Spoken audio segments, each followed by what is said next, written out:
दोस्तों मैं doctor Kuldeep Kumar KK sir आप सभी का बहुत बहुत स्वागत करता हूं एक नए बिंदु के साथ और एक नई कड़ी के साथ। तो आज का जो हमारा बिंदु है साथियों, वरिष्ठ अध्यापक के लिए बिहारी रत्नाकर से संबंधित 100 प्रश्नों की मैं मैराथन लेकर उपस्थित हुआ हूं आप सभी के सामने। और 100 प्रश्न दोहे कितने हैं? 20 दोहे हैं। बिहारी रत्नाकर के वरिष्ठ अध्यापक में कितने दोहे लगे हुए हैं? 20 दोहे लगे हुए हैं। और 20 दोहों से मैं आपके सामने कितने प्रश्न उत्तर लेकर उपस्थित हुआ हूँ? 100 प्रश्न होंगे लगभग। कितने प्रश्न रहेंगे? लगभग 100 प्रश्न रहेंगे। और सभी प्रश्न व्याख्या सहित करवाए जाएंगे और इससे बाहर जो है आपका प्रश्न नहीं जाने वाला है। तो स्पीड करके आप देख लें। मैं भी अपनी तरफ से कोशिश करूँगा कि स्पीड से करवाऊँ और उसके साथ साथ आप इसमें स्पीड बढ़ाकर इसको देख सकते हैं।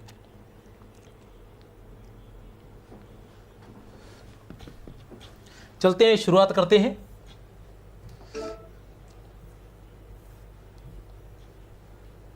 पहला प्रश्न है पिए बिछुरन को। पहला प्रश्न कौन सा है? पिए बिछुरन। ये 6 है, ध्यान लगा लेना। पिए बिछुरन को दुसहु दुख हर्षु जात प्योसार दुर्योधन लो देखियत तजत प्राण यही बार। बिहारी की उक्त पंक्तियों में दुर्योधन को प्राप्त किस शाप की ओर संकेत किया गया है? इस पंक्ति में दुर्योधन को प्राप्त किस शाप की ओर संकेत किया गया है? अत्यधिक हर्ष पर मृत्यु, अत्यधिक शोक पर मृत्यु, शोक और हर्ष के संयोग पर मृत्यु, अत्यधिक रोष पर मृत्यु। ठीक है ना। कुछ प्रश्न जो है मैंने गत परीक्षाओं में पूछे गए प्रश्न भी लिए हैं ताकि आपको ध्यान में रहे कि किस प्रकार के प्रश्न जो है परीक्षा में पूछे जा सकते हैं। ठीक है। क्या है? पिए बिछुरन को। ये 2023 में पूछा गया है। अभी जो संस्कृत शिक्षा की परीक्षा हुई थी उसमें ये 2023 में पूछा गया था कि पिए बिछुरन को दुसह दुख। पिए बिछुरन को, पिए मतलब प्रिय, समझ रहे होंगे, कोई समस्या नहीं है। प्रिय के बिछुड़ने का दुसह, दुसह मतलब असहनीय,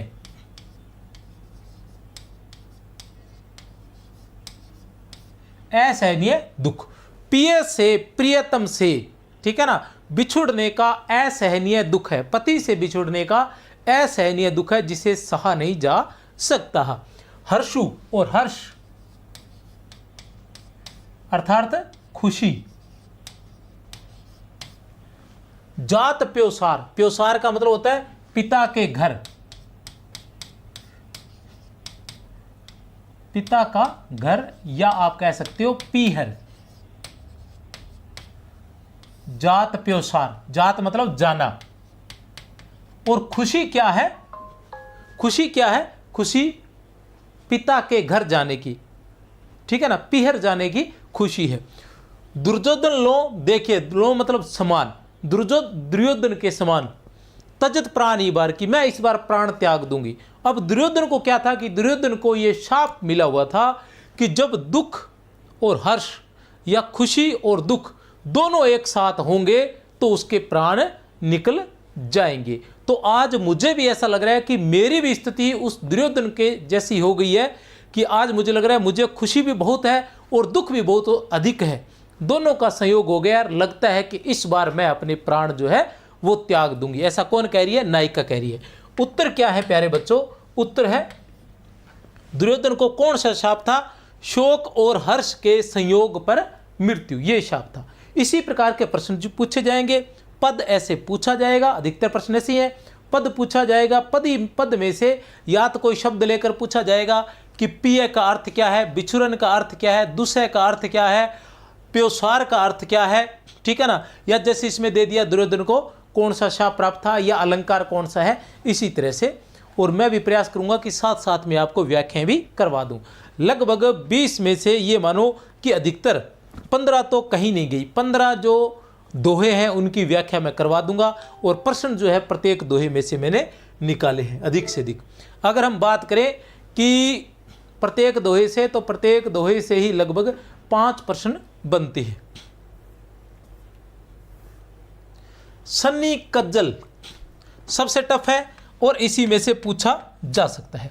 सबसे कठिन ये पद है, दोहा है सॉरी, उसमें से जो बिहारी के दोहे दिए गए हैं, बिहारी रत्नाकर वरिष्ठ अध्यापक में क्या है, बिहारी रत्नाकर रचना लगी हुई है। क्या नाम है? बिहारी रत्नाकर। कौन है इसके संपादक? इसके संपादक है जगन्नाथ दास रत्नाकर। क्या है बिहारी सतसई? बिहारी सतसई है, बिहारी रत्नाकर क्या है? बिहारी सतसई की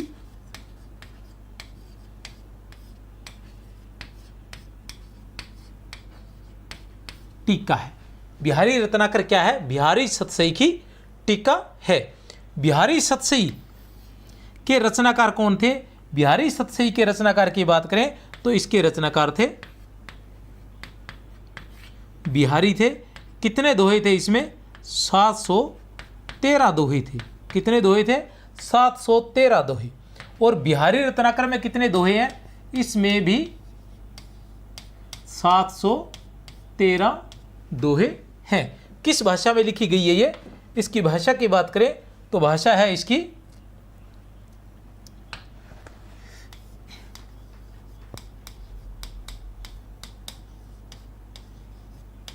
ब्रज है। भाषा की हम बात करते हैं तो ब्रज है। देखते हैं, सनी कजल चख झक लगन उपजो सुदिन स्नेहु, क्यों न निरपति हवे भोगे लही सुदेशु सब देहु।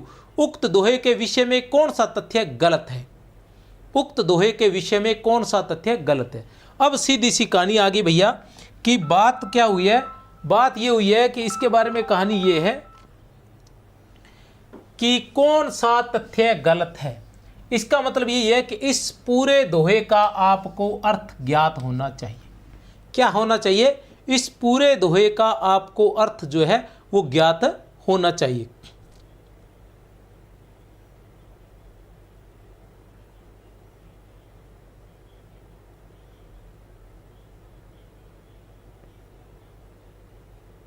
अच्छा, इसका उत्तर साथ ही दे दिया क्या? चलो कोई बात नहीं, आपको तो प्रश्नों से मतलब है। ये उत्तर साथ ही दे दिया है, नायक का राजा के रूप में चित्रण। ठीक है ना? चलो कोई फिर भी समझा देता हूँ, ये समझ में नहीं आएगा क्या बात है आपके। ठीक है ना? सनी कजल चख झक लगन उपजो सुदिन स्नेहु। शनि मतलब ये वाला शनि, वार वाला शनि और ग्रह वाला शनि। कजल का काजल, चख का नेत्र, जख का मछली, लगन का मतलब लगन ही होता है या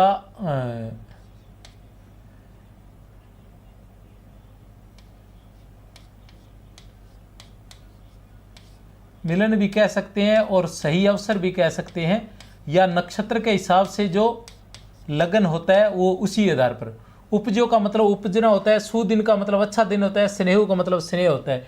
क्यों न नरपति हवे भोगे, नरपति मतलब राजा, भोग मतलब भोग करना, लही सुदेशु सब देहु, सुदेशु सब देहु।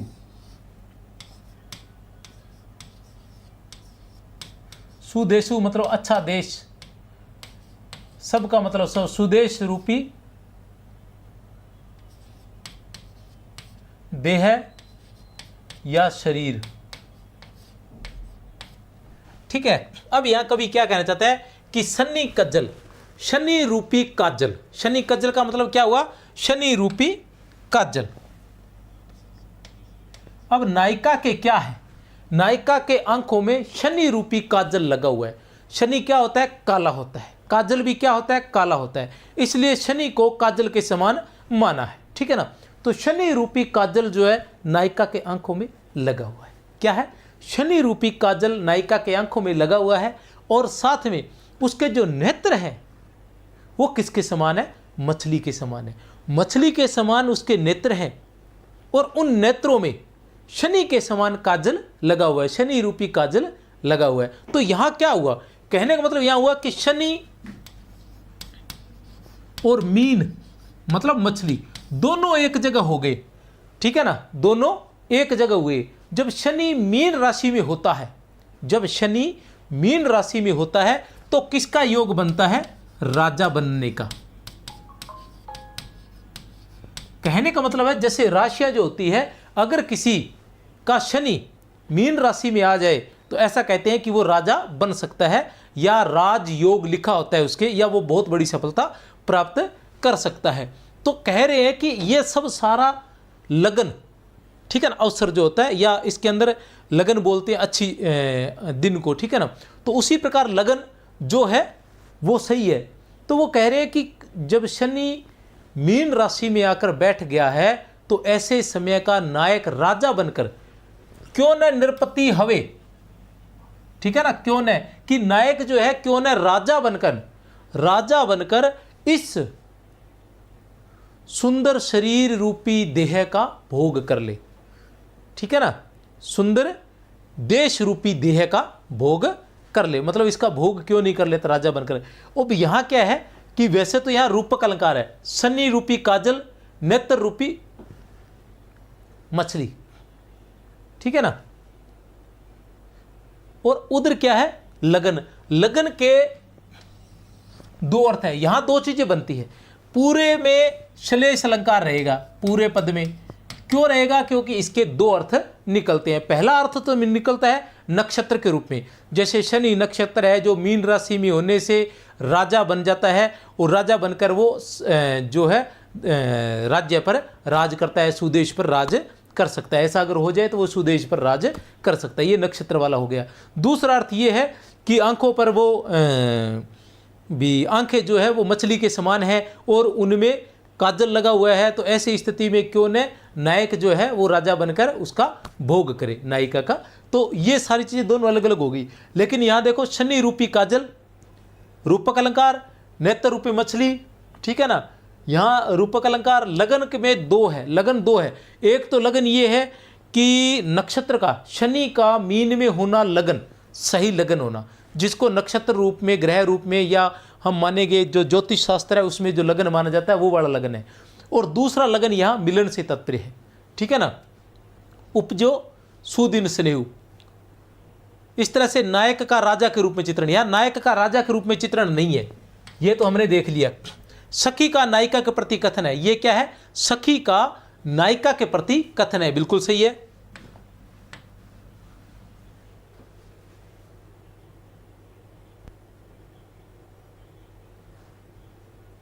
श्लेष और रूपक अलंकार है, ये तो सही है। कवि का ज्योतिष ज्ञान है, ये भी सही है। सखी का नायिका के प्रति कथन,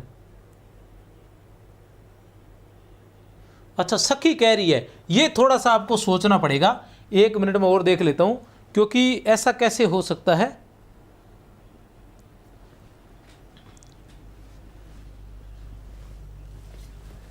अच्छा, सखी ही कह रही है क्या? वैसे अपने पास मूल प्रत्यय उसमें भी देख लेते हैं। शनि का जल चख,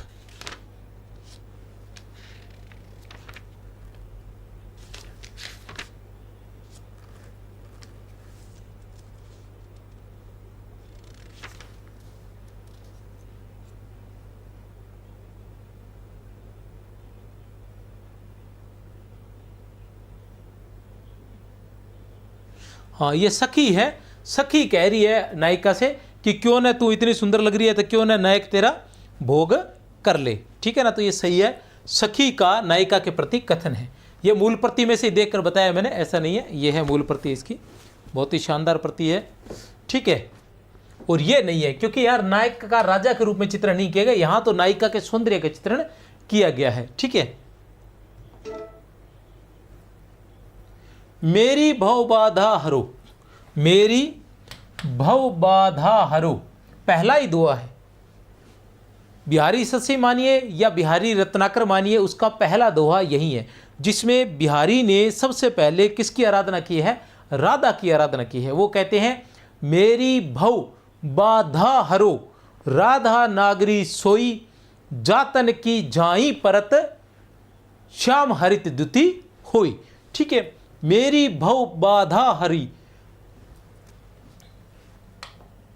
हरी है या हरो है, ये पीपीटी वाले थोड़े से, हरो राधा नागरी सोई, जातन की झाई परी, श्याम हरित दुति हुई।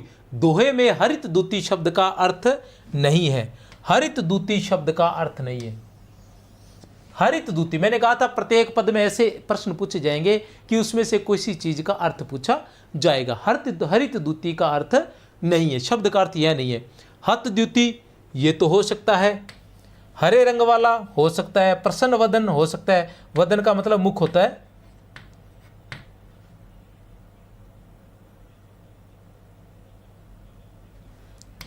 कलमशता नहीं है, बाकी सभी है। और ये पूछा गया है, हत द्युति है, हरे रंग वाला है, प्रसन्न वदन है, लेकिन कलमशता मतलब कालापन नहीं है।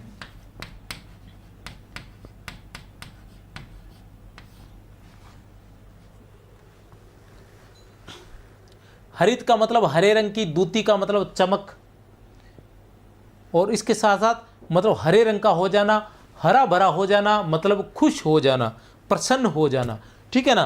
तो प्रसन्न वदन, मुख जो है वो प्रसन्न, हरित दूती, हरित का मतलब हरा भरा हो जाना, ठीक है ना। दूती मतलब चमक सहित, ठीक है। तो हरित वदन, प्रसन्न वदन।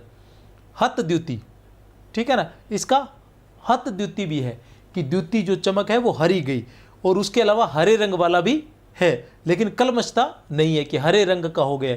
मेरी भव बाधा हरो, बिहारी दास जी कहते हैं कि मेरी भव, भव का मतलब होता है संसार, अर्थात मेरी सांसारिक बाधाएं जो है वो हर लीजिए। राधा नागरी सोई, नागरी मतलब हे चतुर राधिके, नागरी मतलब चतुर, हे चतुर राधिके मेरी हर भव बाधा, संसारिक बाधाएं जो है आप हर लीजिए। हे चतुर राधिके मेरी संसारिक बाधाओं को आप दूर कीजिए। जा तन की झाई परे, जा तन की, कि जिसके तन की झाई अर्थात छाया पड़ने से ही, छाया पड़ने मात्र से श्याम हरित दूती हुई। श्याम अर्थात श्री कृष्ण हरित दूती हुई, जो हरे भरे हो जाते हैं या प्रसन्न वदन हो जाते हैं। कह रहे हैं कि बिहारी दास जी कह रहे हैं कि हे राधा मेरी भव बाधा हरिए, कि आप मेरी भव बाधा हरिए, आप बहुत शक्तिशाली है, आप इतने शक्तिशाली है कि आपकी छाया पड़ने से ही श्री कृष्ण, ठीक है ना, जो तीनों लोकों के राजा है वो भी प्रसन्न हो जाते हैं। तो आप मेरी भव बाधाएं बड़ी आसानी से हर सकती हैं, ठीक है ना। और उसके अलावा यह है कि जा तन की झाई परे श्याम हरित दूती होई।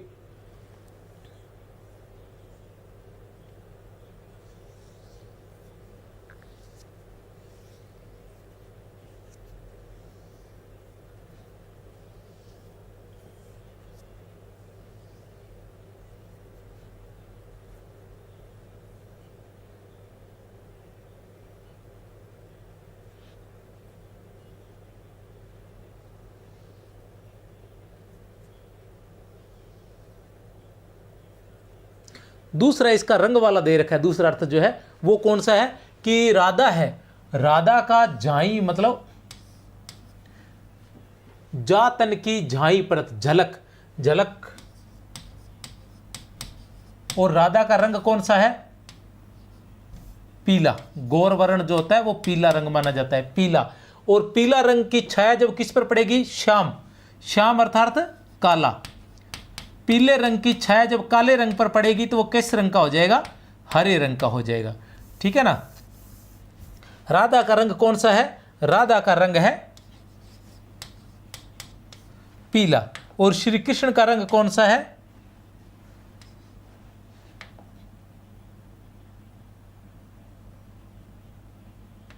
काला, ठीक है ना। और जब पीला रंग काले में मिलेगा तो वो कौन सा हो जाएगा, हरा हो जाएगा। अतः पूरे दोहे में श्लेष अलंकार भी है, पूरे दोहे में श्लेष अलंकार भी है। तीसरा एक अर्थ और भी है इसका, इसके तीन तीन अर्थ है प्रत्येक चीज के। तीसरा अर्थ ये है कि जब अच्छाई, ठीक है ना, शाम का मतलब हो गया काले दिल वाला या बुरा व्यक्ति, बुराई जो होती है, ठीक है ना। और वो क्या है, हरित दूती मतलब वो हर ली जाती है, बुराई जो है वो हर ली जाती है, अर्थात बुराई भी दूर हो जाती है। इस प्रकार इसके तीन अर्थ है, काफी टफ सा है थोड़ा, लेकिन फिर भी आपके दिमाग में ये बातें रहनी चाहिए। पूरे दोहे में श्लेष अलंकार रहेगा।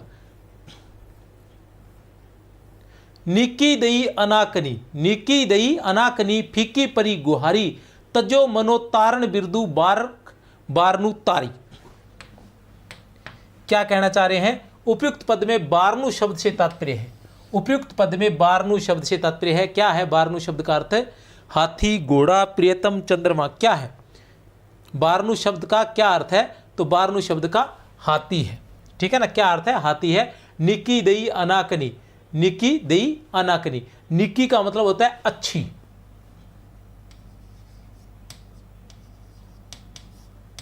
दई मतलब दीनी, अनाकनी मतलब आनाकानी,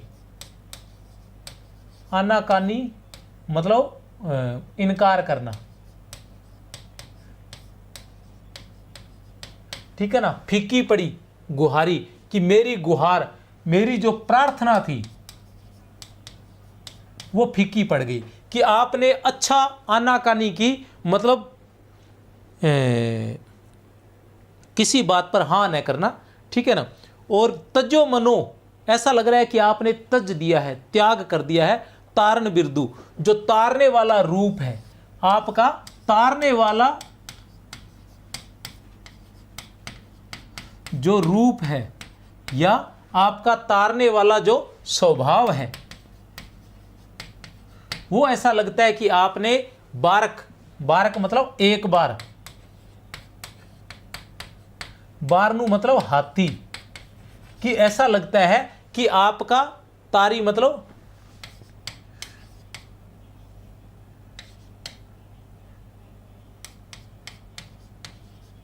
तारना या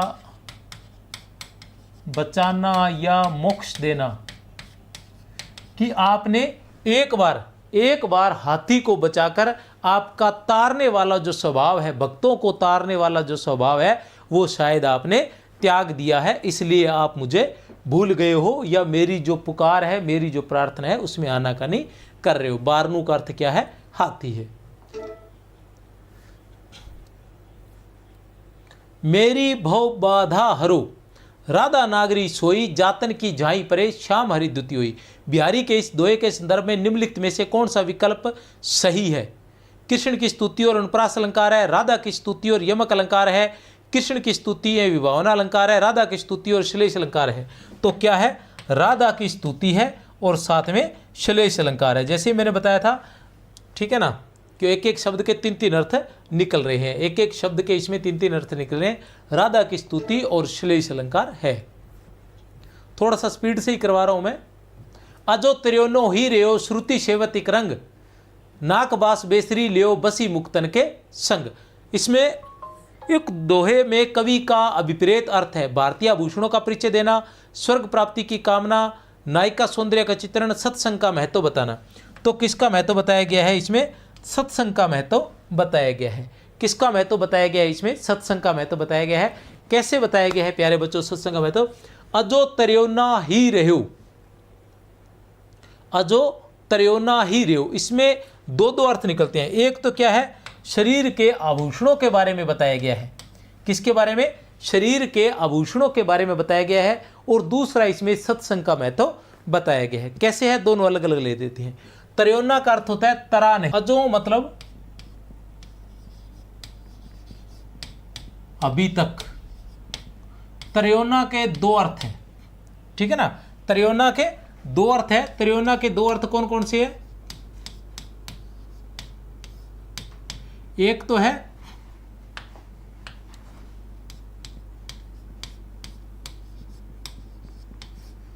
तरा नहीं या मोक्ष प्राप्ति न होना, ठीक है ना। और दूसरा इसका अर्थ है कान का आभूषण। तो इस तरह से यहां क्या है? जहां एक ही शब्द के दो या दो से अधिक अर्थ निकले वहां श्लेष अलंकार होता है, और जहां एक ही शब्द दो या दो से अधिक बार आए और प्रत्येक बार अर्थ भिन्न हो वहां यमक अलंकार होता है। तो यहां कौन सा अलंकार है? श्लेष अलंकार है। श्रुति सेवत इकंग, श्रुति, श्रुति का अर्थ होता है वेद। इक रंग, सेवत मतलब सेवा करना, या मानना भी कह सकते हैं। एक रंग का मतलब है एक ही रीति या फिर परंपरा, ठीक है ना। नाकबास, नाकबास के दो अर्थ निकलते हैं। नाकबास के दो अर्थ कौन सी हैं? एक तो है नाक का स्थान या नाक, ठीक है ना, और दूसरा इसका अर्थ रहेगा स्वर्ग, ठीक है। बेसरी, बेसरी के भी दो अर्थ हैं, बेसरी के भी दो अर्थ हैं। पहला अर्थ कौन सा है? पहला अर्थ है नाक का आभूषण, नाक का आभूषण, और दूसरा अर्थ है इसका अदम प्राणी,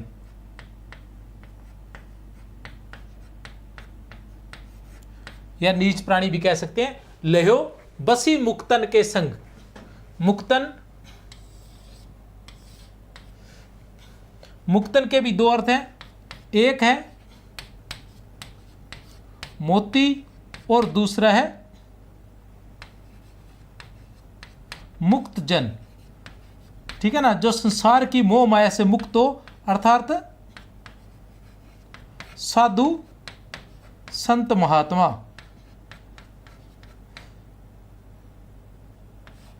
या सज्जन व्यक्ति, ठीक है। तो यहां क्या कह रहे हैं कि अजो त्रियोनो, कि तू अभी तक, इसके भी दो अर्थ निकलते हैं पूरे पद के, कि एक अर्थ तो आभूषण के बारे में है और एक अर्थ जो है दूसरा सत्संग के महत्व के बारे में। क्या है कि अजो त्रियोनो ही रेव, कि तू अभी तक त्रियोना कान का आभूषण ही रह गया। यह है तो सत्संग के महत्व के माध्यम से, लेकिन इन रूपकों के माध्यम से ऐसा बताया गया है कि अभी तक तू कान का आभूषण ही रह गया। क्या करते हुए? एक परंपरा से, प्राचीन चली आती हुई परंपरा, श्रुति सेवत इकंग, श्रुति मतलब तू कानों का सेवन करते हुए, कानों की सेवा करते हुए, कानों का आभूषण ही रह गया। तू कानों की सेवा करते हुए लंबे समय से, श्रुति का अर्थ होता है, श्रुति के भी दो अर्थ है, वेद और कान, इन सभी में श्लेष अलंकार है। श्रुति सेवत इक अरंग, अर्थात तू लंबे समय से कानों में, कानों की सेवा करते हुए कान का आभूषण ही रह गया। कान का आभूषण मतलब प्रमुख न होना, ठीक है ना। नाकबास, नाकबास मतलब नाक पर निवास प्राप्त कर लिया। नाक का मतलब होता है मैन की, नाक की बात हो गई, देश के नाक की बात होगी, व्यक्ति के नाक की बात होगी, तो नाक को क्या बहुत अधिक महत्व दिया जाता है, प्रमुख स्थान। मनुष्य के शरीर में जो सबसे प्रमुख स्थान है वो नाक को माना जाता है। नाक की हम बात करते हैं, ठीक है ना। बेसरी, बेसरी मतलब नाक का जो आभूषण था उसने यहाँ स्थान ले लिया, किसके कारण? मुक्तन के संग, मोती के संग। क्या जो नाक का आभूषण होता है उसमें मोती लगा होता है, उस मोती की वजह से क्या पहना जाता है? उस आभूषण को नाक में पहना जाता है। और कान का जो आभूषण होता है उसमें मोती नहीं लगा होता, उसकी वजह से वो कान में पहना जाता है। नाक का आभूषण प्रमुख माना जाता है, कान का आभूषण प्रमुख नहीं माना जाता। अब दूसरी तरफ वो कह रहे हैं, एक इंसान को कहा जा रहा है कि तू अभी तक तरा नहीं, तुझे अभी तक मुक्ति नहीं मिली, तुझे अभी तक सही मार्ग नहीं मिला। श्रुति सेवतिक रंग, तू वेदों का लंबे समय से जैसे वेदों को पढ़ता रहा, तू वेदों का ही ज्ञान करता रह गया, एक परंपरा से, अविच्छिन्न रूप से। एक रंग मतलब एक परंपरा, एक रीति या अविच्छिन्न रूप से लगातार बिना रुके हुए तू वेदों का ज्ञान करता रह गया, लेकिन तुझे अभी तक तू तरा नहीं, तुझे मुक्ति नहीं मिली। और तू देख, नाकबास बेसरी लियो, नाकबास मतलब वो स्वर्ग में चला गया। कौन? बेसरी, अदम प्राणी। अदम प्राणी भी स्वर्ग में चला गया, किसके कारण? बसी मुक्तन के संग, भी मुक्तन मुक्त जनों के साथ, साधुओं की सत्संग का फल उठाकर, साधुओं की सत्संग का साथ पाकर एक अदम प्राणी, नीच प्राणी भी कहाँ? स्वर्ग में चला गया। और तू, ठीक है ना, वेदों का ज्ञान करते हुए एक प्रकार का निर्गुण कह सकते हैं हम ये पद। तो उत्तर है इसका सत्संग का महत्व। इसमें किसका बताया गया? सत्संग का महत्व बताया गया है। मेरी भव बाधा हरो राधा नागरी सोई, तीसरी बार आ गया ये, ठीक है ना। और पहला ही पद है, तो मैं हमेशा ये कहता हूं कि जो आपसे पूछा जाता है उसका पहला पद बहुत महत्वपूर्ण होता है। पहला पद महत्वपूर्ण होता है, पहला प्रश्न महत्वपूर्ण होता है, पहली लाइन महत्वपूर्ण होती है। कुरुक्षेत्र की बात करते हैं तो उसकी भूमिका में से अधिकतर प्रश्न पूछे गए हैं। ठीक है, मेरी भव बाधा हरो राधा नागरी सोई, जातन की झाई परे श्याम हरित दुती होई। उक्त छंद में प्रयुक्त श्लिष्ट पद हेतु हरित दूती का इनमें से कौन सा अर्थ नहीं होगा? हरित दूती का इनमें से कौन सा अर्थ नहीं होगा? यह भी हम पहले देख चुके हैं, हरित दूती का अर्थ इनमें से कौन सा नहीं होगा? तो हरे रंग वाला होगा, प्रसन्न वदन भी होगा, प्रभा शून्य भी होगा, दीन दुखी नहीं होगा। उत्तर है ब। इसकी व्याख्या पहले करवा चुका हूं मैं। अजो त्र्योनो ही रेहो, अजो त्र्योनो ही रेहो, श्रुति सेवत एक रंग, नाग बास बेसरी लियो बसी मुक्तर के संग। ये पद भी दूसरा आ गया। इन दोए में इनमें से क्या है? ये पद भी दूसरी बार आ गया है। उत्प्रेक्षा अलंकार और सत्संग का महत्व, सत्संग का महत्व तो है लेकिन इसमें उत्प्रेक्षा अलंकार नहीं है, इसलिए ये गलत है। श्लेष अलंकार और सत्संग का महत्व बिल्कुल सही है, श्लेष अलंकार भी है और सत्संग का महत्व भी है, ये बिल्कुल सही है। रूपक अलंकार सूफी साधना बिल्कुल नहीं है, दोनों ही नहीं है। यमक अलंकार और राम भक्ति दोनों ही नहीं है क्योंकि ये तो निर्गुण से संबंधित है। और कहाँ है श्लेष? कहाँ है? त्रियोना में श्लेष है क्योंकि त्रियोना के एक ही शब्द के दो अर्थ हैं। त्रियोना के दो अर्थ है, कान का आभूषण भी है और साथ में तरा नहीं, जिसे मुक्ति न मिली हो ऐसा व्यक्ति भी है, दो अर्थ है। श्रुति के भी दो अर्थ हैं, श्रुति एक है कान और दूसरा है वेद, तो ये दो अर्थ है श्रुति के भी, यहाँ भी श्लेष है। ठीक है ना। नाकबास, नाकबास के भी दो अर्थ हैं, एक है स्वर्ग और दूसरा नाक का निवास या नाक का स्थान, यहाँ भी श्लेष अलंकार है। ठीक है ना। बेसरी, बेसरी के भी दो अर्थ हैं, एक है कान का नाक का आभूषण और दूसरा है अदम प्राणी नीच प्राणी, यहाँ भी श्लेष अलंकार है। मुक्तन, मुक्तन के भी दो अर्थ हैं। ठीक है ना, एक है मोती और दूसरा है साधु संत महात्मा। ठीक है, यहां भी श्लेष अलंकार है। बिहारी के निम्नलिखित दोहे में प्रत्यक्षतः बहुज्ञता के किन किन क्षेत्रों का समाहार है? बिहारी के निम्नलिखित दोहे में प्रत्यक्षतः बहुज्ञ के किन किन क्षेत्रों का? लगे सुमनु द्वे है सफल, आत्मपरोसु निवारी, बारी बारी आपनी सिंची सुहृदयता बारी। निम्नलिखित में से सही विकल्प का चयन कीजिए।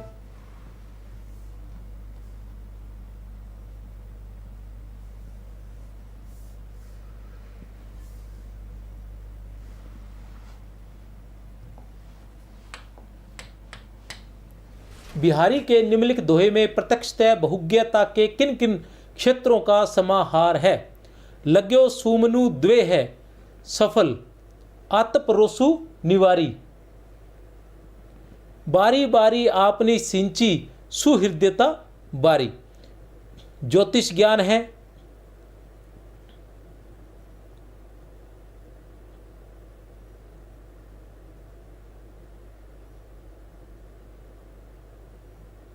निम्नलिखित में से सही विकल्प का चयन कीजिए।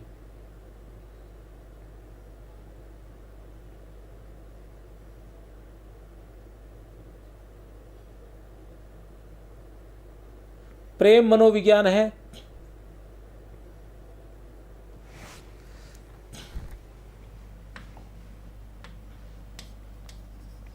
ए ब से और द। बागवानी ज्ञान है, चित्रकला है। ज्योतिष ज्ञान तो नहीं है, चित्रकला भी नहीं है। प्रेम मनोविज्ञान हो सकता है, बागवानी हो सकता है। बागवानी का मतलब स तो पक्का है। अब स किसमें है? इसमें स है लेकिन ए नहीं हो सकता, इसलिए ये भी नहीं है। ठीक है ना। इसमें स है लेकिन ब नहीं हो सकता क्योंकि चित्रकला इसमें बिल्कुल नहीं है, तो ये भी नहीं है। इसमें स है ही नहीं, तो ये भी नहीं है। इसमें स है और दूसरा ब है, तो उत्तर द ही रहेगा। आपको सिर्फ एक के बारे में पता है कि बागवानी ज्ञान इसमें दिया है, तो दूसरा आप अपने आप ढूंढ लोगे क्योंकि स्पष्ट दिख रहा है कि इसके अंदर कहीं भी ज्योतिष ज्ञान नहीं है, चित्रकला भी नहीं है, सिर्फ प्रेम मनोविज्ञान है। अच्छा, आपको तो पता ही नहीं चलेगा क्या है? लग्यो सुमनु द्वे है सफल, कि तेरा मन सही जगह लगा है जो सफलता प्राप्त करेगा। आत्मपरोसु निवारी, आत्म रोष जो है उसका निवारण कर, तेरा जो भी तप है दोष है उसका रोष है उसका निवारण कर ले। बारी बारी आपनी सिंची सुहृदयता बारी।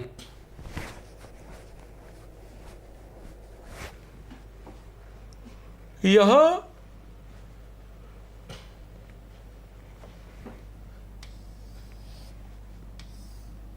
श्लेष अलंकार है सुमनु में। सुमनु को दो अर्थ है, एक है फूल और दूसरा है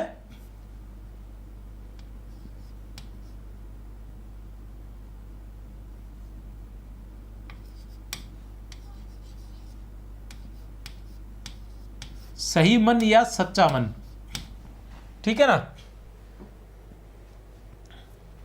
सफल का भी दो अर्थ होंगे, एक होगी सफलता और एक होगा फल प्राप्ति।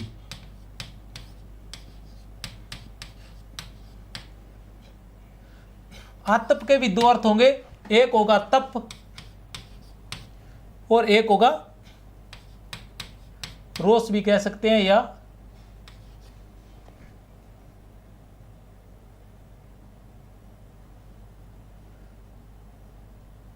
दुख भी कह सकते हैं। बारी बारी, यहां यमक अलंकार है, बारी बारी में यमक अलंकार है। कैसे यमक? एक बारी का अर्थ है माली और दूसरी बारी का अर्थ है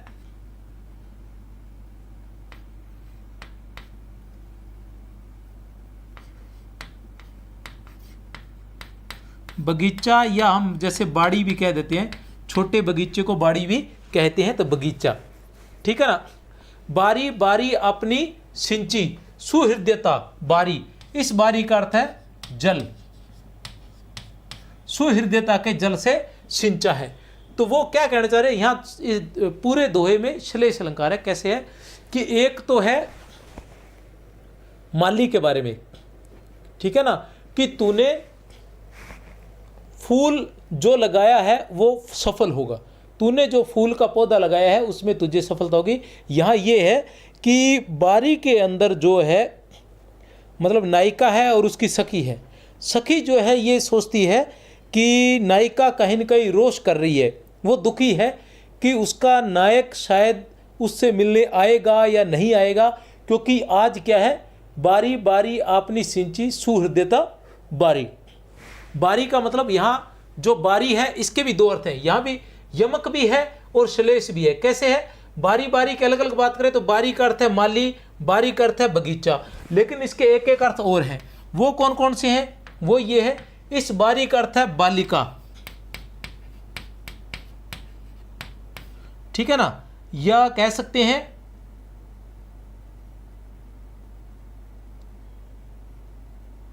नादान स्त्री भी कह सकते हैं। ठीक है। और बगीचा, बगीचा बारी का अर्थ है पारी। पारी का मतलब जैसे मेरी बारी आने वाली है, जैसे हम कहते हैं बारी आ गई मेरी खेलने के लिए, जैसे मारवाड़ी में तो बारी कहते हैं, ठीक है ना। और वैसे बारी का मतलब पारी भी कह सकते हैं। तो उसका नंबर, जैसे कहते हैं नंबर आ गया, तो वो नंबर आने वाला था। तो वो उसको ऐसे लग रहा था, उसको ये था कि आज जो है नायक जो है, उससे पहले जैसे बहुपत्नी प्रथा थी तो बहुत सी पत्नियां हुआ करती थी, ठीक है ना।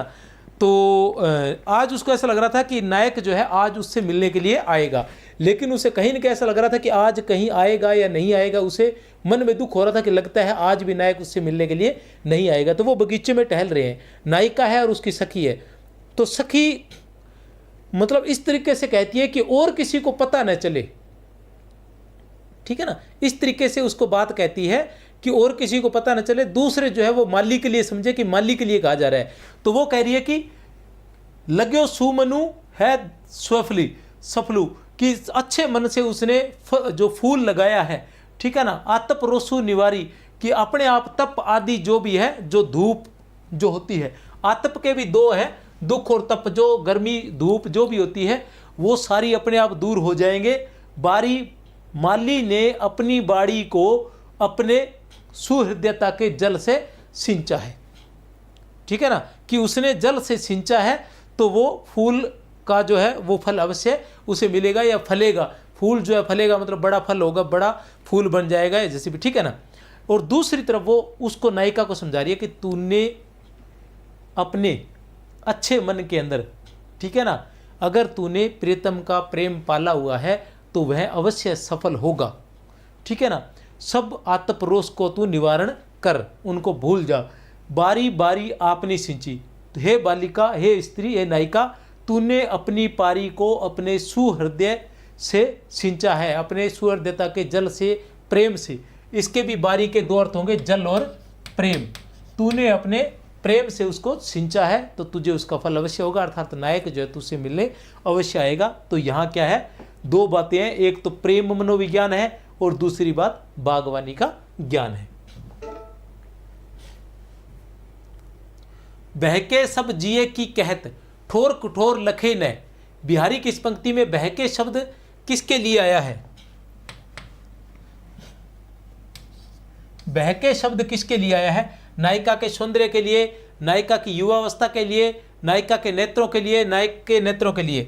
तो किसके लिए आया है? नायिका के नेत्रों के लिए। क्या कह रहे हैं? बहके सब जिए की कहत, कि ये बहके हुए हैं रूप सौंदर्य देखकर। किसका रूप सौंदर्य देखकर? नायिका के नेत्र जो है वो नायक का रूप सौंदर्य देखकर बहक गए हैं। वो ठोर कठोर लखे नहीं, लखे नहीं मतलब देखते नहीं है, ठोर कठोर अवसर अनवसर, वो अवसर और अनवसर भी नहीं देख रहे कि बात कहने का अवसर है या नहीं है। जैसे जो जुबान होती है, ठीक है ना, वो तो अवसर देख लेती है कि अवसर है या नहीं है, कहा जाए या न कहा जाए, लेकिन आंखें जो होती है वो अवसर नहीं देखती, वो बिना अवसर के ही बात कह रही है, क्योंकि वो क्या है, बहक गई है। किसका? नायक का रूप सौंदर्य देखकर बह गई है। जैसे बिहारी का दोहा है ना, कहत नटत रिजत खिजत मिलत खिलत लज्जियात, कहत नटत रिजत खिजत मिलत खिलत लज्जियात, भरे भवन में करत है नैनन ही सो बात। तो नैनों से बातें हो रही है, और नैन जब बात करते हैं तो वो अवसर अनवसर को नहीं देखते हैं कि इंसान कुछ कहे न कहे, उसकी आंखें सब कुछ कह जाती हैं। सालती है नटसाल सी, क्यों हूँ निकसत नाही, मन मथ नेजा नोक सी, खुबी खुबी जिए माही। बिहारी की इस पंक्ति में मनमथ नेजा का अर्थ है, मनमथ नेजा का अर्थ है कामदेव का भाला, कामदेव का तुणीर, कामदेव का तीर, कामदेव का धनुष। तो यहाँ है कामदेव का भाला, उत्तर है कामदेव का भाला। सालती है, सालती है मतलब दुख देती है, सालती है मतलब दुख देती है। नटसाल, नटसाल मतलब बर्छी, बर्छी छोटा जो चाकू टाइप होता है, चाकू से बड़ा होता है, तलवार से छोटा होता है, तो एक बर्छी टाइप होता है, तो वो जैसे चुभ जाए तो उससे जो दर्द होता है उसके समान यहाँ दर्द दे रही है। क्यों हूँ निकसित नहीं, निकल रही है, जैसे कोई बर्छी अंदर चुभ जाए उसके समान दर्द दे रही है, और वो निकल भी नहीं रही है। क्या? मनमथ नेजा नोक सी, मनमथ अर्थात कामदेव के भाले की नोक सी है, वो जो बर्छी है वो क्या है? कामदेव के भाले की नोक सी, खुबी खुबी जिए माए। खुबी, ये जो खुबी है यही चमत्कार है। यहां दोनों खुबी, यहां यमक अलंकार है। कौन सा अलंकार है प्यारे बच्चों? यमक अलंकार है। कैसे है यमक? एक खुबी का अर्थ है, इस खुबी का अर्थ है कि खुबी खुबी जिए माए, खुबी खुबी जिए माए। एक खुबी है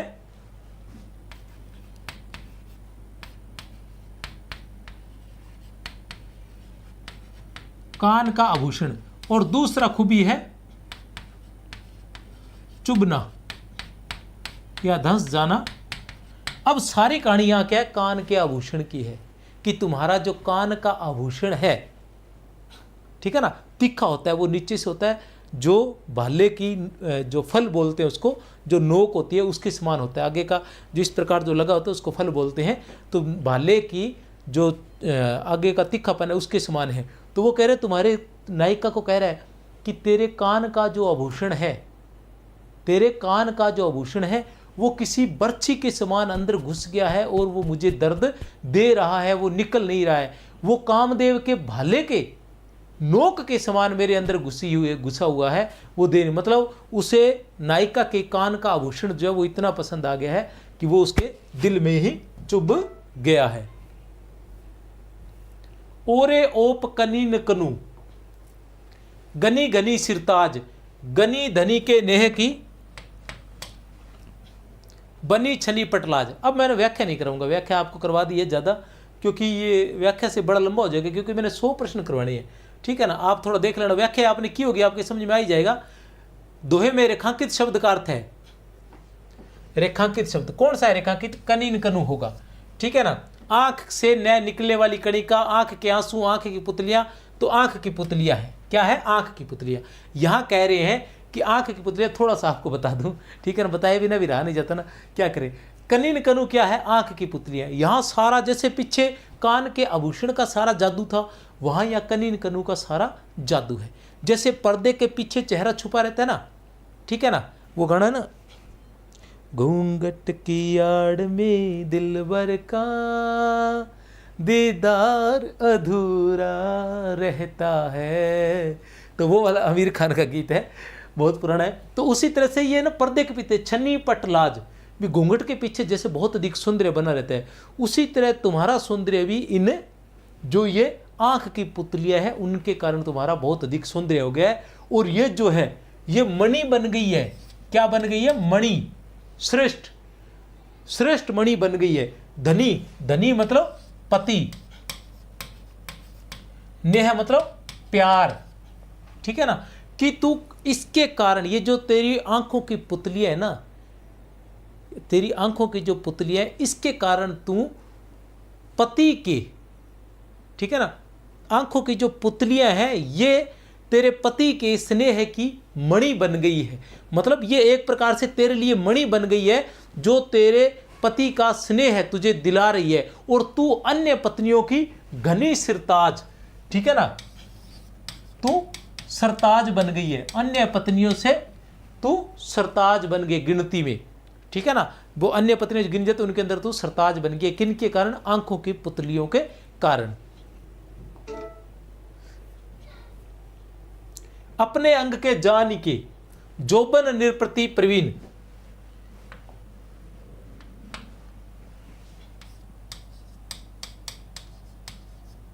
अपने अंग के जान के यौवन नृपति प्रवीण, स्तन मन नैन नितंब को, स्तन मन नैन नितंब को बड़ो इजाफा कीन। दोहे से बिहारी का ज्ञान प्रकट होता है, सौंदर्य बोध का, श्रृंगारिकता का, राजनीतिक चेतना का। तो किसका बोध होता है? राजनीतिक चेतना का। अपने अंग के जान के यौवन नरपति प्रवीण, कि यौवन रूपी राजा ने अपने अंग के जानकर, भी अपना ही अंग है ये सभी, किसका बड़ा इजाफा किया? इजाफा मतलब वृद्धि। इसके बारे में भी आगे प्रश्न पूछा गया है। इजाफा का अर्थ होता है वृद्धि। किनको? यौवन जब आया तो उसने, जैसे यौवन आया तो वह राजा बन गया, राजा बनकर उसने अपने ही पक्ष के, अपने पक्ष के, अपने अंग के मतलब पक्ष के, जान के निरपति प्रवीण, प्रवीण राजा ने, यौवन रूपी प्रवीण राजा ने। प्रवीण कौन होता है? जो राज्य करने में माहिर हो, जिसे पता होता है कि किसको अधिक महत्व देना है, किसको कम महत्व देना है। तो किसको? स्तन, मन, नैन और नितंब, इन सब का बड़ा इजाफा किन है। जैसे राजा जो होता है ना, राजा क्या करता है इसमें कि अपने सेनापति का, अपनी सेना का, अपने पदाधिकारियों का, सभी के क्या है पद में इजाफा कर देता है। उसी तरह इनमें इजाफा किया है किसने? यौवन ने। बिहारी का जन्म कब हुआ था? ठीक है ना। अब कुछ प्रश्न नॉर्मल, बिहारी का जन्म कब हुआ था? बिहारी का जन्म, थोड़ी स्पीड भी रहेगी, 1595 ईस्वी में बिहारी का जन्म कब हुआ था, क्योंकि 100 प्रश्न करने हैं। बिहारी का निधन कब हुआ था? बिहारी का निधन कब हुआ था? तो 1663 ईस्वी में। कब हुआ था? 1663 ईस्वी में। बिहारी का जन्म कहाँ हुआ था? बिहारी का जन्म कहाँ हुआ था? वसुआ गोविंदपुर ग्वालियर में। वसुआ गोविंदपुर ग्वालियर में। बिहारी से संबंधित संगत कथन बताइए। बिहारी से संबंधित संगत कथन बताइए। इनका बचपन बुंदेलखंड में बीता। विवाह के पश्चात ये अपनी ससुराल मथुरा आकर बस गए। बिहारी चौबे ब्राह्मण थे। तो बताइए बिहारी से संबंधित सही कथन उपयुक्त सभी। बिहारी से संबंधित सही कथन उपयुक्त सभी। अगर क्लास पसंद आए तो चैनल को सब्सक्राइब कर लेना और शेयर भी कर लेना। ये सारी बातें मैं भूल ही जाता हूँ कहनी।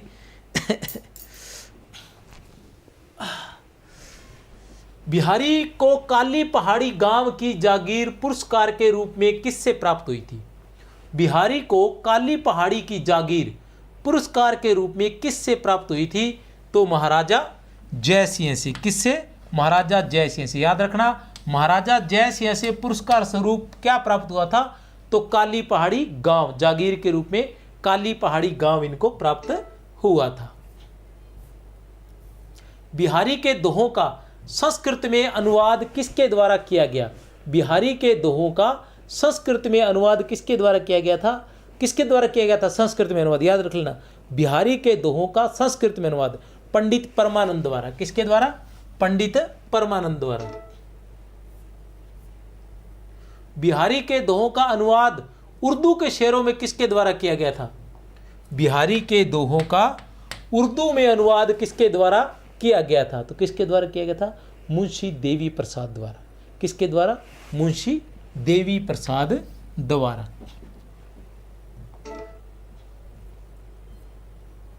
बिहारी किस संप्रदाय में दीक्षित थे? बिहारी किस संप्रदाय में दीक्षित थे? बिहारी किस संप्रदाय में दीक्षित थे? किस संप्रदाय में दीक्षित थे? निम्बार्क संप्रदाय में। याद रख लेना, किस संप्रदाय में दीक्षित थे बिहारी? निम्बार्क संप्रदाय में। बिहारी बिहार के रचयिता है। बिहारी बिहार के रचयिता है। बिहारी बिहार के रचयिता कौन है? अंबिका दत्त व्यास। भारतेंदु काल के कवि थे अंबिका दत्त व्यास। किस काल के थे? भारतेंदु काल के। ठीक है ना। पंडित परमानंद जिन्होंने संस्कृत में अनुवाद किया था, और मुंशी देवी प्रसाद जिन्होंने उर्दू में अनुवाद किया था, और अंबिका दत्त व्यास जो भारतेंदु काल के कवि थे। लाल चंद्रिका के रचनाकार है। तो लाल चंद्रिका के रचनाकार कौन थे? लल्लू लाल। अब लाल चंद्रिका तो हम जानते हैं, लेकिन ये लाल चंद्रिका क्या थी? बिहारी के दोहों का अनुवाद ही था, या बिहारी सस्सी की टीका थी। यदि प्रबंध काव्य एक विस्तृत वनस्थली है तो मुक्तक एक चुना हुआ गुलदस्ता। बहुत ही महत्वपूर्ण है। किसका कथन है? बिहारी के लिए, बिहारी सस्सी के लिए आया था कि यदि प्रबंध काव्य एक विस्तृत वनस्थली है, यदि प्रबंध काव्य एक विस्तृत वनस्थली है तो मुक्तक एक चुना हुआ गुलदस्ता है। कथन किसका है? तो आप सबके प्यारे आचार्य रामचंद्र शुक्ल का। किसका है प्यारे बच्चों? आचार्य रामचंद्र शुक्ल का ये कथन है। प्रश्न संख्या 25।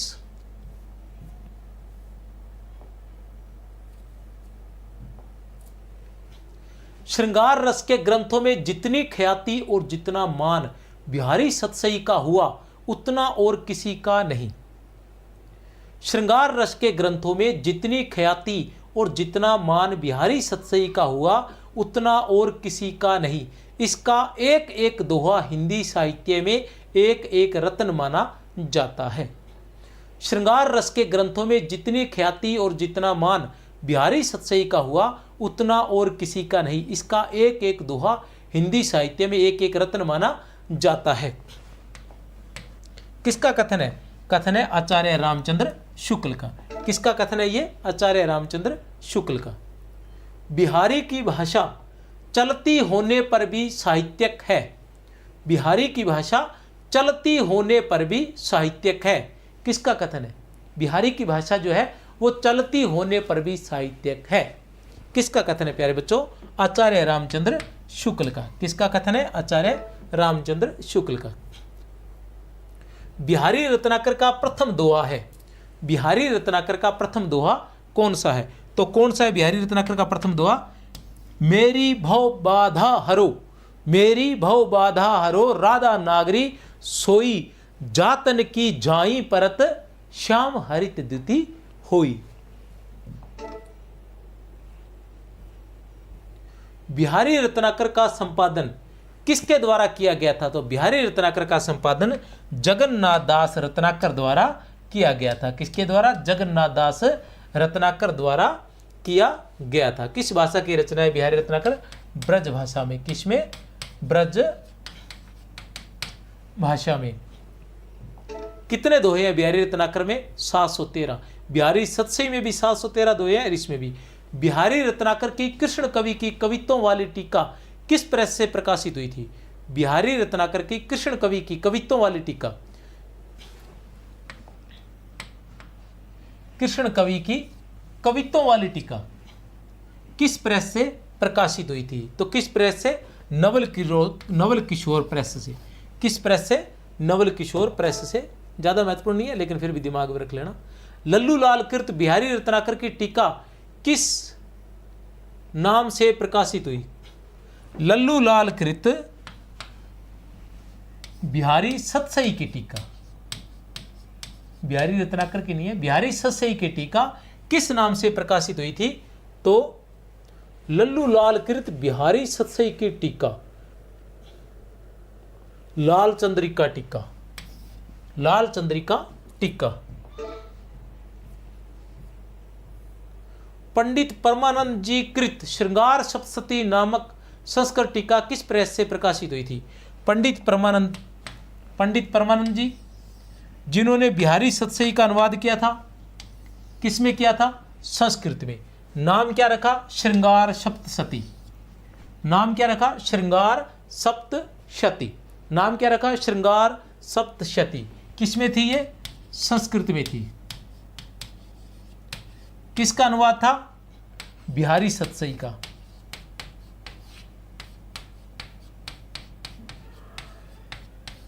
किसका अनुवाद था? बिहारी सतसई का। किस प्रेस से प्रकाशित हुई थी?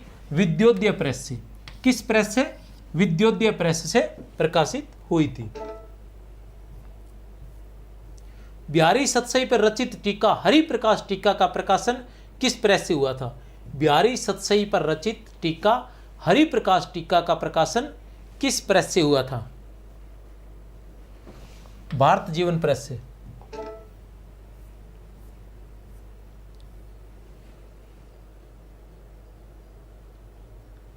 (1896) ईस्वी में लाल चंद्रिका का एक संस्करण किसने प्रकाशित करवाया? कब? 1896 ईस्वी में। किसका? लाल चंद्रिका। किसकी थी लाल चंद्रिका? लल्लू लाल की। ठीक है ना? क्या थी लाल चंद्रिका? बिहारी सतसई की टीका थी। ठीक है ना? एक संस्करण, इसका एक संस्करण और प्रकाशित करवाया था। किसने करवाया था? जॉर्ज ग्रियर्सन ने। किसने करवाया था? जॉर्ज ग्रियर्सन ने।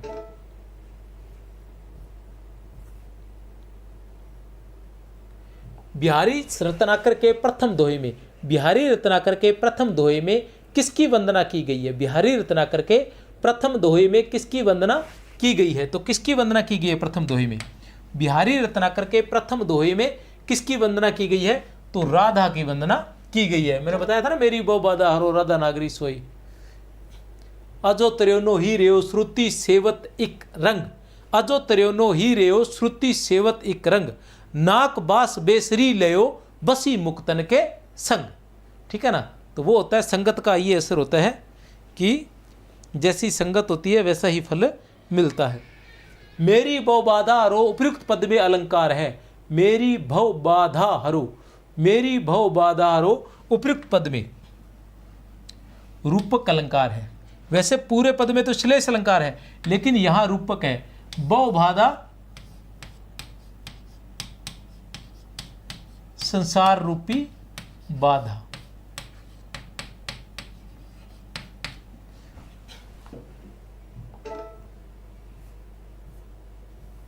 जातन की झाई परे श्यामु हरित दुती होई, प्रस्तुत पद में अलंकार है। प्रस्तुत पद में अलंकार है तो कौन सा है? इसमें कौन सा अलंकार है? इसमें श्लेष अलंकार है। कौन सा है? श्लेष अलंकार है। यहां झाई के भी 3 अर्थ है और हरित दुती के भी 3 अर्थ निकलेंगे।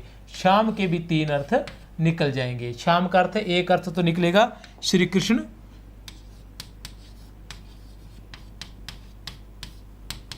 दूसरा अर्थ निकलेगा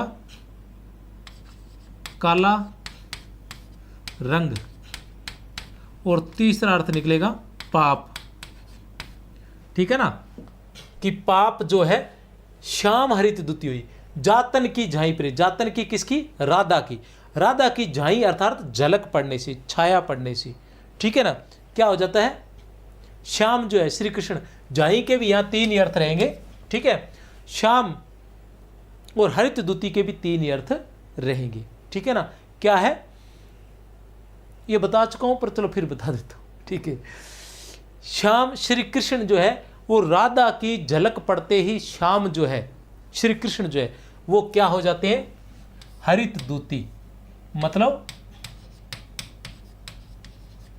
प्रसन्न हो जाते हैं,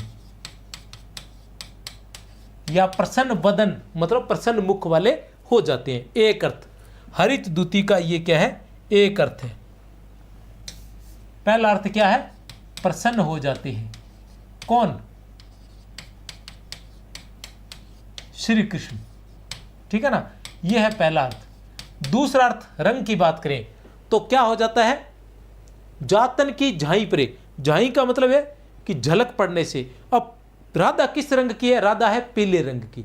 जो पीला रंग काले रंग में मिलेगा श्याम में, श्याम काले रंग के अर्थ में, ये श्री कृष्ण के अर्थ में था, अब ये काले रंग के अर्थ में।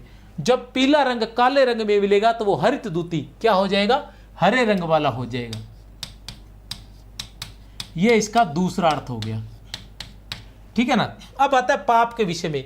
जैसे ही राधा की झलक पड़ती है तो क्या हो जाता है, श्याम, श्याम का अर्थ है पाप, तो पाप कैसा हो जाता है, हरित दूती।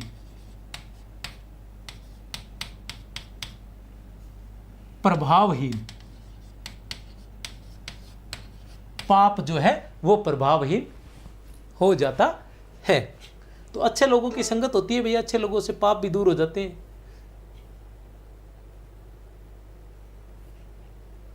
कवि ने अपनी सत्सई को निर्विघ्न समाप्त होने की कामना सर्वप्रथम किससे की है, तो पता ही है किससे की है, राधा से की है, राधा से की है, राधा से की है। जैसे मीरा करती है ना कि मेरो तो गिरधर गोपाल दूसरो न कोई, जाके सिर मोर मुकुट मेरो पति सोई। अब इन दोनों चल रहा, राधे राधे बोलोगे तो आएंगे बिहारी। ठीक है ना, राधे राधे बोलोगे तो आएंगे बिहारी, राधे राधे। इन दोनों राधे राधे चल रहा ना, वो पीले कपड़े वालों बाबा जी है। ठीक है ना, अभी पिछले दिनों विराट कोहली जी भी वहाँ जाकर आए थे, और उनके साथ साथ विराट कोहली और अनुष्का शर्मा दोनों जाकर आए थे।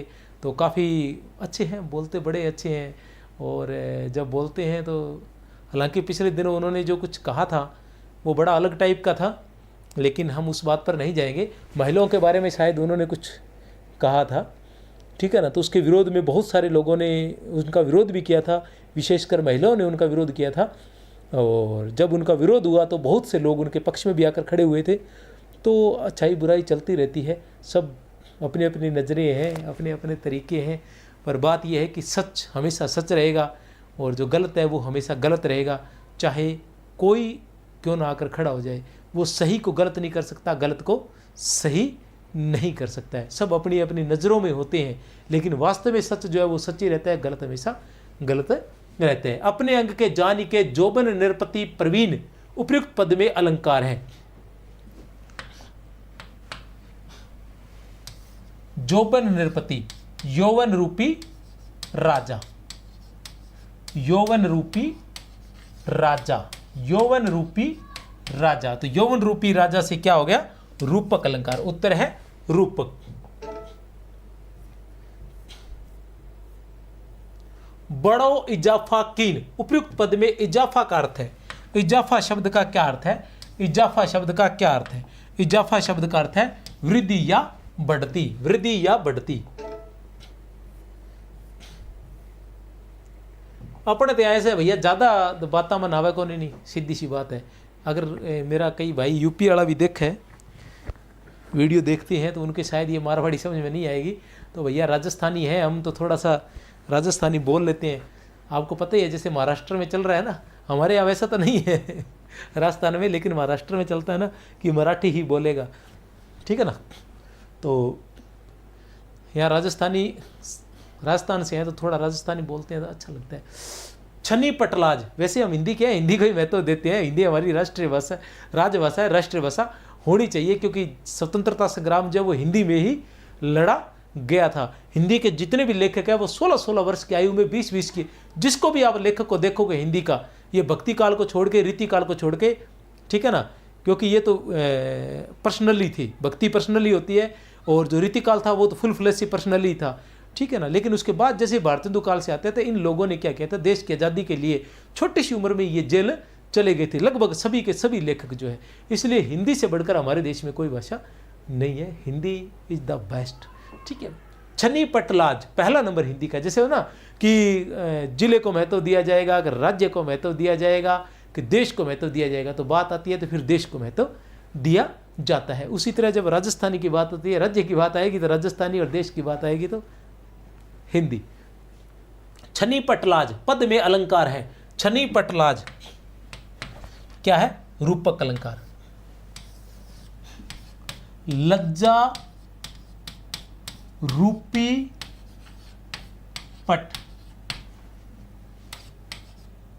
और पट का वस्त्र भी कह सकते हैं, और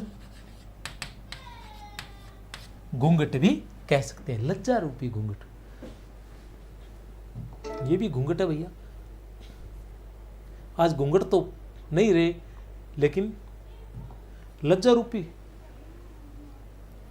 घूंघट है अभी भी। ज़्यादा नहीं कहूँगा, क्योंकि बाबा जी की तरह, राधे राधे बाबा जी की तरह नंबर लग जाएगा भैया, इसलिए। लेकिन है, ऐसी कोई बात नहीं है, क्योंकि हम जिनको देखते हैं टीवी पर, वो हमारे देश की जनसंख्या का भी जो कहीं न कहीं जिनमें लज्जा नहीं है, तो वो हमारे देश की जनसंख्याओं का या उन सम्माननीय महिलाओं का 0.001% भी नहीं है। लेकिन उनके बारे में भी मैं कोई कमेंट नहीं कहूँगा। सब स्वतंत्र है, इस दुनिया में जीने के लिए आए हुए हैं, किसी को खुश करने के लिए थोड़ी आए हैं कि उसको खुश करने के लिए आए हुए हैं, ठीक है ना। और जो इंसान इस संसार के अंदर दूसरों को खुश करने के लिए आए हुए हैं ना, तो वो जीने के लिए नहीं है। बड़ी मुश्किल से कहते हैं ना, हालांकि मैं तो मानता नहीं हूँ ऐसी बातों को, लेकिन ऐसा कहा गया है कि 84 लाख योनियों के बाद एक मनुष्य का जीवन मिलता है, ठीक है ना। अगर अब कुछ लोग कहते हैं कि फिर मनुष्य का जीवन मिलेगा और सब कुछ अच्छा चलेगा, तो अरे यार, फिर जब एक बार में तूने इसको बेकार कर दिया, इसका कुछ यूज नहीं किया है, तो दूसरी बार लेकर तुम क्या करेगा, ठीक है ना। तो कहने से तात्पर्य ये कि जीवन एक बार ही मिलता है, आनंद लीजिए, लोगों को खुश करने में टाइम वेस्ट मत कीजिए। अर्थे टरत ने बर परे, उपयुक्त पद में बर का अर्थ है,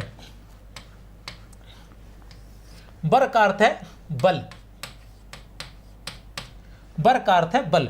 अर्थे टर्त ने, अर्थे अड़ी या हट, अर का मतलब अड़ी, अड़ी वो राजस्थानी में अड़ी हो जाती है, हिंदी में वाला हट, हट पर है।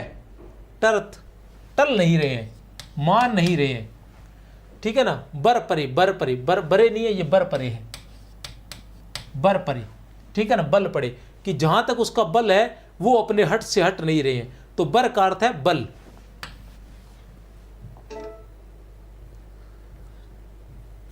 चले चितू चतुराई नैन, उपयुक्त पद में अलंकार है, तो कौन सा होगा? च च च, जहां एक के वर्ण की आवृत्ति हो वहां अनुप्रास अलंकार होता है। क्या होता है वहां? अनुप्रास अलंकार होता है। ओरे ओप कनीन कनु, तो कनीन कनु का अर्थ है, कनीन कनु का अर्थ है, बता चुका हूं इसके बारे में विस्तार से, आंख की पुतली। कनीन कनु का अर्थ है आंख की पुतली। सनी कज्जल चक झक, प्रस्तुत पद में अलंकार है। सनी कज्जल चक झक में प्रस्तुत पद में अलंकार है। क्या रहेगा अलंकार इसमें? रूपक अलंकार। कौन सा अलंकार है? रूपक अलंकार है। क्या है? शनि का क्या अर्थ है? शनि। कज्जल का अर्थ क्या है? काजल। चक का अर्थ क्या है? नेत्र। जक का अर्थ क्या है? मीन या मछली, ठीक है ना। तो शनि रूपी काजल जो है, ठीक है ना, मीन रूपी नेत्रों में लगा हुआ है, ऐसे रहेगा।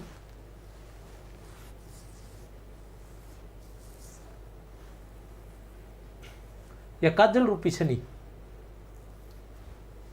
काजल रूपी शनि जो है मछली रूपी आंखों में लगा हुआ है, दोनों एक साथ हो गए तो राजा बनने का योग हो गया है, ठीक है। तो ये लगा हुआ है, आप भी राजा बन सकते हैं। मैं तो बन गया हूँ, मैं तो दोबारा बन, इसमें है रूपक अलंकार है, ठीक है ना, याद रख लेना। मैंने तो राजा बनना था, मैं बन गया हूँ। अब आपने नौकरी लग जाओगे तो आप भी राजा बन जाओगे। शनि कजल में शनि को काजल क्यों कहा गया है? शनि कजल में शनि को काजल क्यों कहा गया है? शनि को काजल क्यों कहा गया है? काला होने के कारण। शनि को भी काला माना गया है और काजल को भी काला माना गया है, इसलिए काला होने के कारण। शनि भगवान दिखाते हैं ना, भगवान जैसे वो बेल पर, वो क्या बोलते हैं, हाँ बेल पर, काले बेल पर बैठ के आते हैं, काला सांड बोलते, बेल नहीं बोलेंगे उसको, उस पर बैठकर आते हैं। तो बड़े खतरनाक माने जाते हैं कि जिसके शनि की 7.5 हो जाए वो सती हो जाता है। फिर अर्थ टर्त ने बर परे पद में अर का अर्थ है। अर का अर्थ है, पहले बता चुका हूं, अर का अर्थ क्या है? हट है। अर का अर्थ है हट और बर का अर्थ है बल। दई मरक मनु मैन में अलंकार है। दई मरक मनु मैन, दई मरक मनु मैन में अलंकार है। जैसे ही मनु आया, मनो मनु जनो जनु, तो क्या होता है वहां? उत्प्रेक्ष अलंकार होता है। अपने अंग के जानी के जोबन निरुपति प्रवीण स्तन मन नयन नितंब को बड़ो जफो कीन। उपयुक्त पद में किस नायिका का वर्णन किया गया है? नव यौवना नायिका का, शुक्ला विशारिका नायिका का, पूर्व। अब देखो क्या क्या हो सकता है यहां क्या हो सकता है? अपने अंग के जान के जोबन निरुपति प्रवीण स्तन मन नयन नितंब को बड़ो इजाफो कीन। नव यौवना नायिका, शुक्ला विचारिका नायिका, पूर्व अनुरागिनी नायिका, मध्य नायिका। अब देखो शुक्ला विचारिका नायिका तो वो होती है जो रात में चाहती है मिलने के लिए पति से, वो है ना, नहीं इसी का ना अपने है भी। यहाँ क्या पद था वो?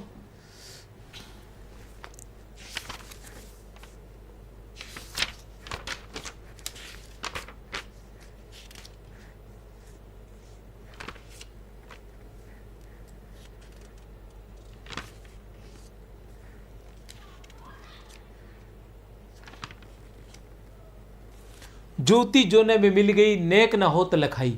ज्योति जोने में मिल गई नेक न होती लिखाई। ठीक है ना, ज्योति जोने में मिल गई नेक न होती लिखाई। सोंदे के डोरे लगी, सोंदे के डोरे लगी, अली चली अली चली संग जाई। ठीक है ना, ये वाला पद जो था ये शुक्ला विचारिका नायिका है। तो यहां कौन सी नायिका है? नव यौवना नायिका है। पूर्व अनुरागिनी नायिका भी नहीं है और मध्य नायिका भी यहां नहीं है, याद रख लेना आप। सालती है नटसाल सी, पद में अलंकार कौन सा है? सालती है नटसाल सी, पद में अलंकार कौन सा है? उपमा अलंकार है। खुबी खुबी जीएमआई, खुबी खुबी जीएमआई, तो खुबी खुबी में कौन सा अलंकार है? यमक अलंकार है। कैसे है? दोनों खुबी खुबी का अर्थ अलग है। एक खुबी है कान का आभूषण,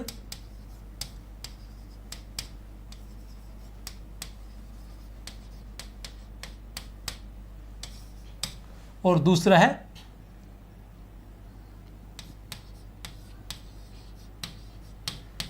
चुभना या दर्द देना, कि कान का आभूषण जो है वो अंदर खुब गया है मेरे हृदय में, नायक के हृदय में। यमक अलंकार है। जहां एक ही शब्द 2 बार आए, जैसे कनक कनकते सोगुनी मादकता अधिकाय, वाह खाए बोराए जगुर वाह पाए बुराए, उसी तरह से एक ही शब्द 2 या 2 से अधिक बार आए, अर्थ प्रत्येक बार भिन्न हो, वहां यमक अलंकार होता है। यहाँ एक ही शब्द 2 या 2 से अधिक 2 बार आया है, 2 या 2 से अधिक बार तो 2 बार आया, और अर्थ प्रत्येक बार भिन्न है, तो यहाँ कौन सा अलंकार होगा? यमक अलंकार होगा। एक ही शब्द और उसके अर्थ 2 या 2 से अधिक हो, तो वहाँ कौन सा अलंकार होता है? श्लेष अलंकार होता है। ठीक है ना। ओ सी इवसा वत्सम तुल्य, ठीक है ना, इवसा वत्सम तुल्य, इन शब्दों का अगर प्रयोग हो तो वहाँ क्या होता है? सी सा सी। ठीक है ना, तो वहाँ क्या होता है? उपमा अलंकार होता है। खुबी कान में पहनने के आभूषण, खुबी चुभी हुई धसी हुई। ज्योति जोने में मिल गई, उपयुक्त पद में जोने का अर्थ है ज्योति जोने में मिल गई। कौन सी नायिका है ये? शुक्ला विचारिका नायिका। जोने में मिल गई, जोने का अर्थ होता है युवती जो है वो जोने में मिल गई। जोने में मिल गई मतलब कौन है? युवती। युवती अर्थात नायिका। नायिका जो है वो किस में मिल गई है? जोने में। जोने अर्थात चांदनी में, चांदनी में ही मिली गई है, और बाकी जो सखी है उनको वो दिखाई नहीं दे रही। इतनी गौरवर्ण है, या ऐसे उसने वस्त्र पहन रखे हैं। 51 हो गए क्या? चलो ठीक है, मेरी तरफ से आप सभी को बहुत बहुत शुभकामनाएं। बाकी जो है पार्ट 2 के अंदर लेकर आएंगे हम, ठीक है, क्योंकि काफ़ी लंबी हो जाती है क्लास, फिर देखने में समस्या रहती है। तो दूसरी क्लास के अंदर इससे भी अच्छे से प्रश्न लेकर आऊँगा मैं दूसरी क्लास में, ठीक है ना।